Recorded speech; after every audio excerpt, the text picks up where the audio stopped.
bonjour à toi en cette belle fête de l'Annonciation du Seigneur. On va commencer en proclamant la parole de Saint Luc, dans une parole de vie. Tu vas entendre la parole et tu vas la voir. Et ce que j'espère de tout mon cœur, c'est que tu ouvres aussi ton cœur, toi, à cette parole, parce que c'est une parole de fécondité et elle agit et elle opère en nous ce qu'elle dit. Combien de fois on a proclamé cette parole pour des couples qui désiraient avoir un enfant et qui n'étaient pas capables d'en avoir. On proclamait la parole et très souvent le bon Dieu agissait dans leur vie. Mais peut-être que pour toi, il peut y avoir une stérilité de joie. Il peut y avoir, ton cœur peut être stérile au niveau de la vérité, au niveau de la pureté. Tu aimerais vivre beaucoup plus dans la pureté, mais on semble que c'est pas possible. Demande qu'à la proclamation et à l'écoute de cette parole aujourd'hui, Dieu vienne agir en toi. Et tu entendras, rien n'est impossible à Dieu. Rien n'est impossible à Dieu dans la vie de Marie, et elle le sera aussi aujourd'hui dans ta propre vie. Regardons et écoutons la parole.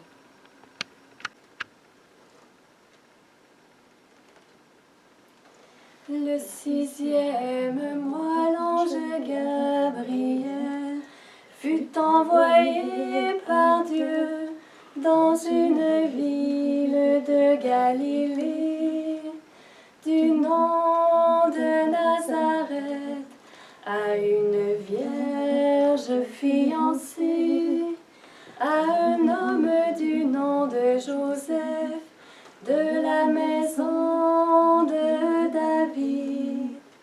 Et le nom de la Vierge était Marie. Il entra et lui dit: réjouis-toi, comblée de grâce, le Seigneur est avec toi. À cette parole, elle fut toute troublée et elle se demandait ce que signifiait cette salutation.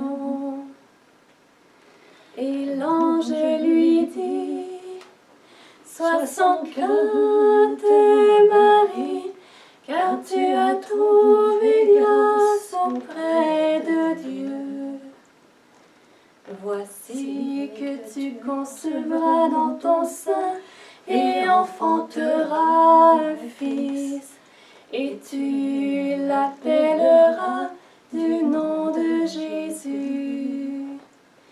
Il sera grand, il sera appelé Fils du Très-Haut.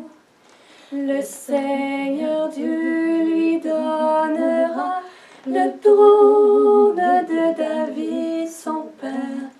Il régnera sur la maison de Jacob pour les siècles, et son règne n'aura pas de fin. Marie dit alors: comment cela sera-t-il, puisque je ne connais pas d'homme? L'ange lui répondit: l'Esprit Saint viendra sur toi, et la puissance du Très-Haut te prendra sous son ombre. C'est pourquoi l'être saint qui naîtra sera appelé Fils de Dieu. Et voici qu'Élisabeth, ta parente, vient elle aussi de concevoir un fils dans sa vieillesse. Et elle en est à son 6e mois, elle qu'on appelait la stérile. Car rien n'est impossible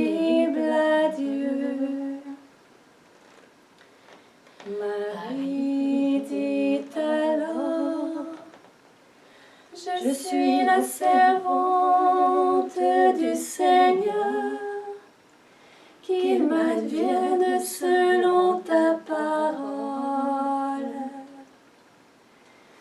Et l'ange la quitta.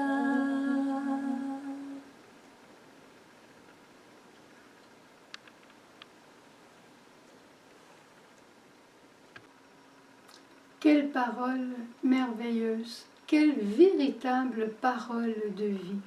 Et on dit que ce dialogue de Marie avec l'ange est une véritable école de la prière du chrétien. Celui qui entre en dialogue avec le Seigneur. Tu vois Marie qui demande à l'ange, qui ose demander en confiance, comment cela se fera-t-il puisque je suis vierge? C'est pas qu'elle ne croit pas, c'est pas qu'elle doute, loin de là, mais elle veut tellement entrer dans le plan de Dieu qu'elle ose lui demander « Comment pourrais-je réaliser ta volonté ?» C'est comme si elle lui disait « Tu me montres un nouveau chemin, est-ce que tu peux l'éclairer pour que je puisse y entrer ?» Le Seigneur aime quand on lui pose des questions. Il y a une question à laquelle il ne répond pas souvent, par exemple, c'est quand on lui demande pourquoi. Mais quand on lui demande comment réaliser sa volonté, il le fait toujours. Et Marie, c'est dans sa grande humilité qu'elle est en dialogue ainsi avec Dieu. Et on entend notre pape François ces jours-ci qui nous dit très souvent, parlez à Dieu comme un père. Il vous entend. Dites-lui ce que vous portez dans votre cœur. Faites-lui confiance. C'est ça que Marie vient de faire dans ce dialogue avec l'ange. Le oui que Marie a dit, oh, moi je le trouve tellement extraordinaire, ce oui-là. Des fois on dit oui puis on n'est plus libre. On n'a pas encore une véritable connaissance, je pense, de la liberté à laquelle Dieu nous appelle. Marie, en disant ce oui, elle est entrée dans un nouvel épanouissement d'elle-même, une pleine réalisation de son être de femme en devenant mère.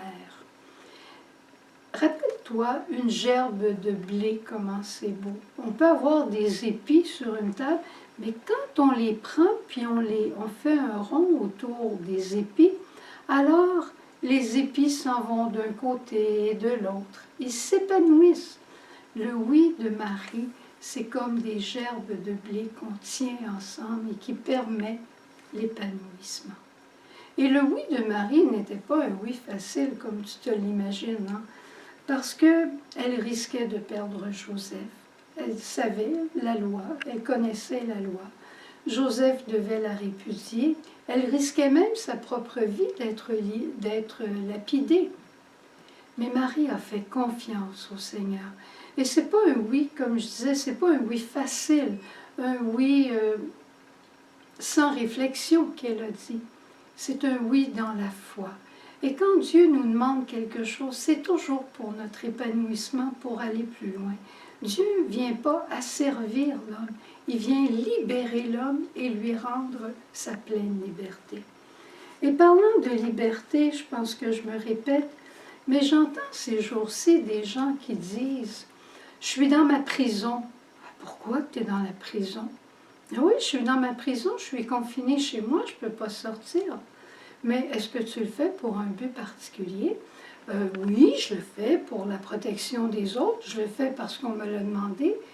Bien, quand on obéit aux autorités civiles dans ce qu'ils nous demandent de bon pour le bien des autres, tu sais qu'on obéit à Dieu. Et tout acte d'obéissance à Dieu est un acte qui nous conduit à la liberté. Alors au lieu de dire, bien oui, je suis dans ma prison, tu pourras dire, mais oui, ça va bien, je suis en toute liberté, je vis dans le plan de Dieu présentement, parce que j'obéis. Alors, ayons pas peur de donner nos oui au Seigneur. Et si Dieu te demande un oui, comme c'est arrivé dernièrement à une petite sœur, il lui demandait un oui qui était quasi humainement impossible à dire. Et je lui ai dit, tu ne seras pas capable de le dire tout seul, ce oui-là. Alors prends le oui de Jésus et offre-le au Père. C'est ton époux, alors son oui est ton oui à toi. Et elle est arrivée à offrir le oui de Jésus et placer le sien dans le oui de Jésus. C'est la fête du oui aujourd'hui. Quoi que Jésus te demande, quoi que le Père te demande, aie la joie de lui offrir ton oui pour devenir encore plus sa fille et sa fille bien-aimée. Au revoir, à demain.